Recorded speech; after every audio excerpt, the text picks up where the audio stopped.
इंग्रजी उर्दूसह सर्व माध्यमांच्या शाळांमध्ये मराठी शिकवणं बंधनकारक आहे। मराठी शिकवली नाही तर संस्थांची मान्यताच रद्द केली जाणार आहे। शिक्षण मंत्री दादा भुसे यांनी सभागृहातून थेट इशाराच दिलाय। राज्य सरकार प्रत्येक शाळेमध्ये मराठी भाषा ही शिकवली जाते।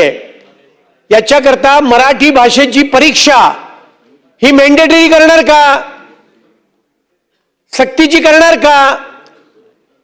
हे मराठी सक्तीची केल्यानंतर किती मराठी शिक्षकांना त्यांनी नोकरीवर ठेवलंय याचा डाटा आपल्याकडे आहे का?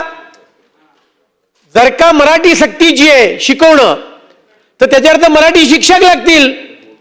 त्या शिक्षकांची भरतीच नसेल तर राज्य सरकारला 2 मिनिटात कळेल की या शाळेमध्ये मराठी शिकवलं जातं किंवा नाही जातं। आणि त्यामुळे 8वी पर्यंत 9वी पर्यंत तुम्ही मराठी सक्तीची करणार म्हणजे मराठी भाषेची परीक्षा दरवर्षी सक्तीची करणं आणि त्याच्यात पास होणं हे सक्तीचं करणार का, हा माझा पहिला प्रश्न आहे। आणि या संदर्भामध्ये आधी जो प्रश्न विचारला की तक्रारी आल्यात, किती तक्रारी आल्यात? तुम्ही उत्तरामध्ये म्हटलेले आहेत की आम्ही निर्देश दिले आणि त्या ठिकाणी काही ठिकाणी शिकवलं जात नाही। किती शाळांमध्ये मराठी शिकवलं जात नाही हे पटलावर ठेवा, याची माहिती द्या आणि त्यांच्यावर काय कारवाई करणार, असा माझा तिसरा स्पेसिफिक प्रश्न आहे।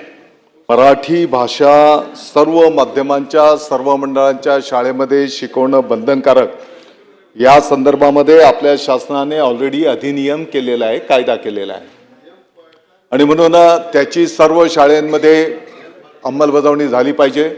मराठी भाषा शिकवण्याच्यासाठी मराठी किमान 10वीच्या SSC मध्ये मराठी शिकलेला म्हणजे मूळ याच्यामध्ये शिक्षक त्या ठिकाणी असणं पण त्या ठिकाणी अपेक्षित आहे।